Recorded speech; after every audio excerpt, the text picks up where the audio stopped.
जय श्री राम। आप सभी का हमारे अंतरिक्ष एस्ट्रोलॉजी में हार्दिक स्वागत है। आज हम चर्चा करेंगे मिथुन राशि और उसके धन का गुप्त रहस्य। महानुभावों, यदि आपकी मिथुन लग्न या मिथुन राशि है तो आपके जो राशि के स्वामी हैं वो बुध हैं, आपके लग्नेश के स्वामी हैं वो बुध ही कहलाते हैं। यदि आपकी जन्म कुंडली के अंतर्गत चंद्रमा 3 नंबर राशि के अंतर्गत हो तो ये मान लीजिएगा कि आपकी राशि मिथुन राशि है। यदि आपके लगन भाव प्रथम भाव के अंदर 3 नंबर राशि लिखी हो तो ये मान के चलें कि आप मिथुन लगन के जातक हैं। राशि के स्वामी राशिस कहलाते हैं, लगन के स्वामी लग्नेश कहलाते हैं और ये दोनों ही एक ही ग्रह इसके मालिक हैं, वो हैं बुध अर्थात लग्नेश यानी कि आप, राशि यानी कि आपका मन। आप एक राजकुमार हैं क्योंकि बुध युवराज है, राजकुमार है, बालक है। बालक व राजकुमार के पास जिद्दी होते हैं ये, और जब इनके पास में धन आता है तो ये धन अनाप शनाप बिना सोचे समझे खर्च करते हैं। अर्थात इनके पास में पैसा टिकता नहीं, अपनी मर्जी से जहां चाहे खर्च करते हैं, फिर बात की ये नहीं सोचते। इसलिए बुध के पास में एक मैनेजर का होना अति आवश्यक होता है। इसलिए मिथुन राशि के जातकों आपके पास में धन संचय नहीं हो पाता। बुध के पास में एक इनका सच्चा मित्र होता है, वो होता है राहु। राहु के नक्षत्र से ही मिथुन राशि का निर्माण होता है और मिथुन राशि के अंतर्गत ही राहु जो है उच्च के कहलाते हैं। फिर चाहे आपकी जन्म कुंडली के अंदर राहु चाहे किसी भी ग्रह के अंदर बैठा हो, किसी भी भाव के अंदर बैठा हुआ हो, किसी भी राशि के अंतर्गत बैठा हो, आपका अगर यदि लगन मिथुन है, आपकी राशि अगर मिथुन है, तो ये मान के चलें कि राहु आपको जो है उच्च का ही फल देगा। एक बात और बता दें, राहु ग्रह के ऊपर नियंत्रण करने की किसी की भी ताकत नहीं है। सिर्फ राहु के ऊपर जो नियंत्रण करता है वो बुध ही कर सकता है, और बुध की जो बुद्धि को भ्रमित करता है वो राहु ही कर सकता है, दूसरा कोई ग्रह नहीं कर सकता। जब आपके सच्चे साथी राहु आपको ऐसी योजनाएं बुद्धि उजागर करते हैं कि आपको अधिकाधिक धन शीघ्रता से प्राप्त हो, अर्थात आप शीघ्रता से अमीर बनने के स्वप्न देखते हैं, ये स्वप्न भी राहु आपको दिखाता है। इसलिए मिथुन राशि के जातक अधिकतर राहु के प्रभाव के कारण धन कमाने के लिए मेहनत कम, दिमाग अधिक लगाते हैं, अर्थात शॉर्टकट रास्ता अपनाने से नहीं चूकते। मिथुन राशि के जातक अधिकतर जुआ, सट्टा, शेयर बाजार, एंटिक, हैंडीक्राफ्ट्स या कोई ऐसा ट्रेडिंग के अंदर पैसा लगाते हैं, भाग्य जमाते हैं ताकि रातों रात धनवान बन सके।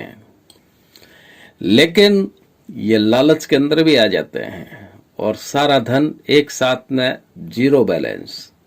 लेकिन बुध राजकुमार बहुत जिद्दी हैं, लालची हैं, इस कारण ये बड़ा सा बड़ा निवेश करने से नहीं चूकते और घाटा उठा लेते हैं। आपको राहु धन तो देता है।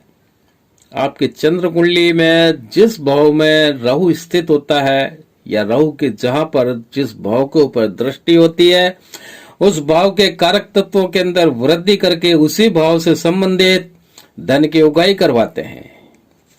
यदि आप थोड़ा सा भी ज्योतिष के जानकार हैं तो आप अपनी मूल जन्म कुंडली के अंदर सिर्फ राहु की स्थिति को देखें, किस भाव में बैठे हैं, किस भाव के ऊपर दृष्टि डाल रहे हैं, तो सारा खेल राहु का समझ में आएगा।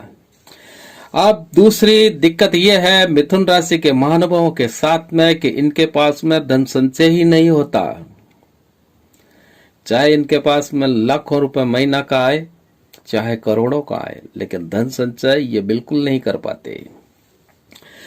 इसके लिए आप अपने जन्म कुंडली के अंदर या चंद्र कुंडली के अंदर यह देखें कि द्वितीय भाव संचित धन का होता है, जिसके कारक ग्रह गुरु होते हैं। इसके अलावा सप्तम भाव को आप देखें, जहां पर धनु राशि होती है, इसके कारक ग्रह यहाँ पर भाव के स्वामी जो बने हुए हैं वो गुरु बने हुए हैं। इसके अलावा आगे देखें, दसम भाव नौकरी का, बड़ा व्यापार का है, सप्तम भाव के साथ साथ में, तो यहां पर भी मीन राशि है, जिसके स्वामी बनते हैं गुरु। तो ये जो 3 भाव हैं, द्वितीय भाव, सप्तम भाव और दसम भाव, इन तीनों भाव के जो मुख्य अधिपति बन रहे हैं या बनते हैं चंद्र लगन कुंडली के हिसाब से, वो जो है गुरु ही होते हैं। तो धन आने का जो मार्ग है वो सत्कर्म के द्वारा अधिकाधिक प्राप्त होगा आपको, या फिर यदि आप शॉर्टकट अपनाते हैं तो वहां से जो धन आता है तो उसका कुछ अंश आपको सत्कर्म के अंदर अवश्य ही खर्च करना होगा। जैसे कि आपके पास में जो कोई भी धन आए, उसका एक अंश असहाय व्यक्तियों के आश्रम में, मंदिर में, मठ में लगाएं, गौशाला में लगाएं, तो यह धन टिकाऊ होगा। फिर आपका अपव्यय धन खर्च नहीं होगा, धन संचय में वृद्धि होगी, आपकी तिजोरी में धन संचय होगा। वरना आपके तिजोरी के अंदर, आपकी जेब के अंदर हमेशा छेद ही रहेगा। यदि आप अपनी मूल जन्म कुंडली के अंतर्गत बुध, राहु और गुरु का कॉम्बिनेशन देखें तो आपको पता चलेगा कि धन सिर्फ इन्हीं मार्गों से ही आ रहा है, इन्हीं ग्रहों के द्वारा आ रहा है। और यदि हम गोचर की बात करें कि वर्तमान में गोचर के अंदर क्या स्थिति है, तो गुरु अभी इस वक्त लाभ भाव के अंदर गोचर कर रहे हैं, और लाभ भाव जो होता है उसके भी कारक गुरु ही होते हैं। तो मिथुन राशि के महानुभावों, आपके पास अभी पिछले 2-3 माह के अंदर धन तो अवश्य आया होगा, लेकिन वह धन टिकाऊ नहीं रह पाओगा, या यह कहिए उस धन को आप संचय ही नहीं कर पाए होंगे, किसी व्यर्थ कार्य में खर्च हुआ होगा, या फिर लालचवश उसको आपने गुमा चुके हैं। तो महानुभावों, आपको अपनी मूल जन्म कुंडली के हिसाब से राहु बुध गुरु के तीनों के क्या उपाय करने चाहिए और किस ग्रह की पूजा आपको करवाने चाहिए, जिससे कि धन संचय फटाफट कर पाए आप। यह कार्य जितना जल्दी हो सके आप इसको कर लीजिए, वरना 1 मई से स्थितियां पलट सकती है। फिर आप पुनः स्वप्न में नहीं, ख्यालों में ही धनवान अमीर बनने के विचार करेंगे। मित्रों, इतना कह करके मैं अपना वाणी को विराम देता हूं, और आपसे निवेदन है कि आप हमारे चैनल को लाइक करें, सब्सक्राइब करें, बेल बटन को अवश्य दबावें। जय श्री राम।